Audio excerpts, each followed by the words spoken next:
Assalamu alaikum. Hi viewers, how are you? I'm Dimrana from Government Graduate College of Texting. I hope you are fit and fine. Let's start today's lecture. Welcome to my channel and welcome to the world of literature, because today we are going to discuss a very celebrated work by an acclaimed writer, Toni Morrison. Her novel Jazz we are going to discuss over here. Before going into the detail of summary, first of all we need to explore the psyche, the different relationship, the connection between different characters.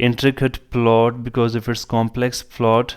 Okay, the writer used here flashback techniques, stream of consciousness, present and past tense are used over here,